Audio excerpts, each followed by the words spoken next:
राधे राधे। आप सभी को दिवाली की बहुत ढेर सारी शुभकामनाएं। सभी की दिवाली बहुत बहुत खुश में हो, सबके लिए सुख समृद्धि लेकर आए। तो दिवाली के बाद गोवर्धन की पूजा होती है, फिर उसके बाद भाई दूज का त्यौहार होता है, जो बहुत बड़ा त्यौहार है। इस दिन बहन अपने भाई के तिलक करती हैं और कथा सुनती हैं। इस दिन यम द्वितीया का स्नान भी होता है। मथुरा में जमुना जी में स्नान किया जाता है।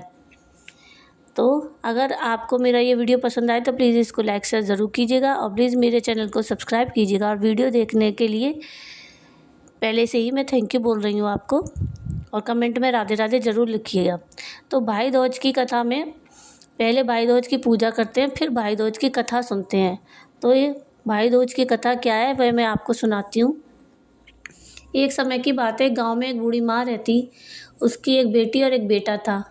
बेटी की शादी हो गई थी। एक दिन बेटा अपनी माँ से कहता है कि माँ, आज तो भाई दूज है, मुझे भी अपनी बहन के घर जाना है। माँ बोलती है, बेटा तेरी बहन तो बड़ी कलिया है, हमेशा झगड़ती रहती है, फिर भी तू वहाँ जाना चाहता है।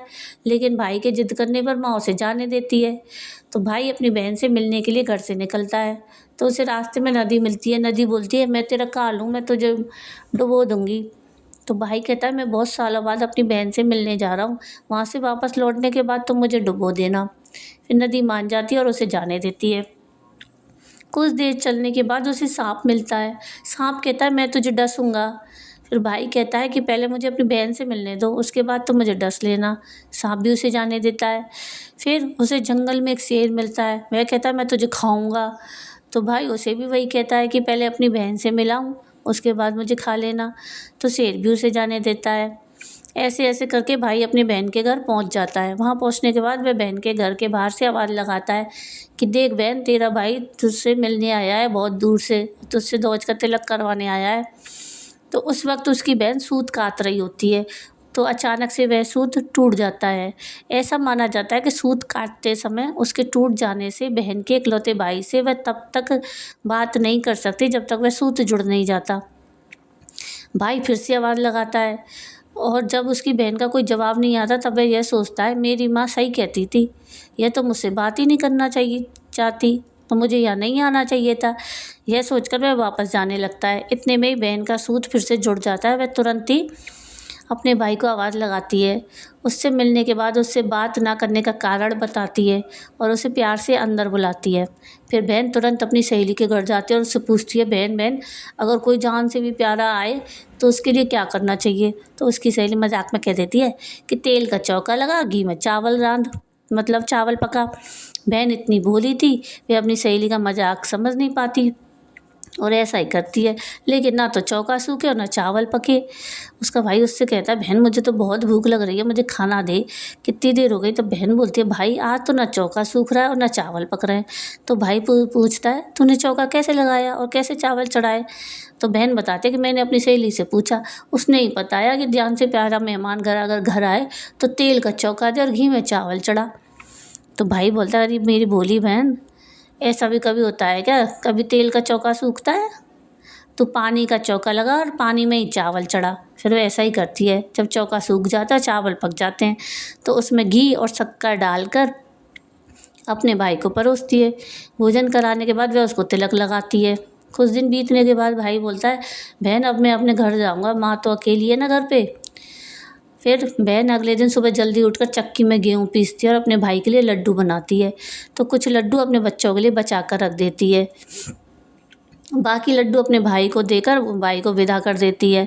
कुछ देर बाद उसके बच्चे उससे बोलते हैं, माँ हमें तो बहुत भूख लग रही है। तब माँ उन्हें वही लड्डू दे देती है जो उसने बचाए थे। तब वह देखते कि सारे लड्डू तो हरे रंग के हो चुके हैं। फिर वह चक्की में देखते, जब उसे पता चलता है उसने गेहूँ के साथ साथ एक सांप को भी पीस दिया था। तब वह उन लड्डुओं को फेंक देती है और अपने भाई को बताने के लिए उसके पीछे भागती है। भाई एक पेड़ के नीचे आराम कर रहा होता है। तभी वह बहन को देख उससे पूछता है कि तुम भाग क्यों रही हो। तब बहन अपने भाई से पूछती है कि मैंने जो लड्डू दिए वह कहाँ हैं, तूने खाए तो नहीं। भाई कहता, भैया मैंने तो नहीं खाए, तूने जैसे दिए वैसे ही रखे हैं। तो वह उन लड्डुओं को गड्ढा खोद के उसमें डाल देती है और अपने भाई को सारी बात बताती है। तब भाई बोलता है कि शुक्रिया बहन, तूने तो मुझे मौत के मुंह से बचा लिया। फिर वे दोनों वहीं बैठकर बात कर रहे होते हैं। तभी बहन अपने भाई से पानी मांगती है। भाई बोलता है, कुछ दूर पर तालाब है, मैं वहाँ से पानी लेकर आता हूँ। बहन बोलता है कि मैं खुद ही वहाँ जाकर पानी पी लेती हूँ। तब वह तालाब के पास पहुँचती है तो देखती है वहाँ एक बूढ़ी माँ बैठी है। तो वह उनसे पूछती है कि माँ तुम यहाँ क्यों बैठी हो? तब बूढ़ी माँ कहती है मैं विधाता हूँ और एक बहन के भाई की तांत गड़ रही है। तब वह बहन पूछती है हे माता वह भाई कौन है? तब विधाता कहती है एक भाई जिसके प्यार में उसकी बहन ने एक सांप की हत्या कर दी। बहन मनी मन सोचती है या तो मेरा ही भाई है। वह पूछती है कि ये विधाता उस भाई को इस श्राप से बचाने के लिए क्या करना होगा? तो विधाता कहती है कि उसकी बहन जब उसे गालियाँ दे उसकी शादी होने तक वह यदि वह हर घात को टाल देती है तो उसका भाई बच सकता है। वह तुरंत ही अपने भाई के पास जाती है और कहती है कि मैं तुम्हें माँ के पास छोड़ने जाऊँगी और उसे कुछ देर रुकने के लिए कहती है। थोड़ी देर बाद वह शेर के लिए मांस, सांप के लिए दूध और नदी के लिए ओढ़नी लेकर आती है। दोनों भाई बहन घर से निकलते हैं। रास्ते में उन्हें पहले शेर मिलता है। जैसे ही वह भाई को खाने के लिए आगे आता है बहन उसके आगे मांस का टुकड़ा डाल देती है। शेर मांस का टुकड़ा खाने में लग जाता है। फिर कुछ देर चलने के बाद उन्हें सांप मिलता है। सांप भाई को डसने के लिए आगे आता है तो बहन उसके सामने दूध का प्याला रख देती है तो वह दूध पीने लग जाता है। थोड़ी देर चलने के बाद उन्हें नदी मिलती है जो भाई को डुबोने के लिए तैयार रहती है, लेकिन बहन नदी को ओढ़नी उड़ा देती है जिससे खुश होकर नदी उन्हें रास्ता दे देती है। फिर दोनों भाई बहन आगे बढ़ते हैं और अपने घर पहुंच जाते हैं। बेटी को देखकर माँ भी बहुत खुश हो जाती है, लेकिन उसी वक्त बहन अपने भाई को गालियाँ देने लगती है। तब माँ बेटे से कहती है अरे भाई तू इस पागल बहन को क्यों ले आया? तब भाई कहता है माँ बहन तो रास्ते में तो बहुत अच्छी थी लेकिन पता नहीं अचानक इसे क्या हो गया। थोड़े दिनों बाद भाई के लिए रिश्ता आता है। जब ससुराल वाले सगाई की मिठाई लाते हैं तब बहन कहती है इसकी मिठाई क्यों बांट रहे हो, पहले मेरी मिठाई बांटो। तभी बड़े बुजुर्ग बोलते हैं कि इसे भी भाई के साथ बिठा दो।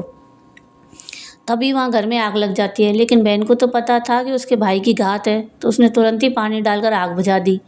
कुछ दिन बाद शादी के कार्यक्रम शुरू होते हैं, लेकिन बहन हर वक्त अपने भाई के साथ रहती है। जब भाई की निकासी हो रही होती है तो बहन कहती है इसकी निकासी क्यों कर रहे हो, पहले मेरी निकासी करो और इसे पीछे के दरवाजे से लेकर जाओ। बहन के ऐसा कहते ही आगे का दरवाज़ा टूट के गिर जाता है। यह देखकर सब कहते हैं अरे इसकी बहन तो बड़ी जानकार है, तो अपने भाई की जान बचा रही है। जब भाई फेरों में बैठता है तब बहन फिर कहती है इसकी जगह मैं बैठूंगी फेरों में।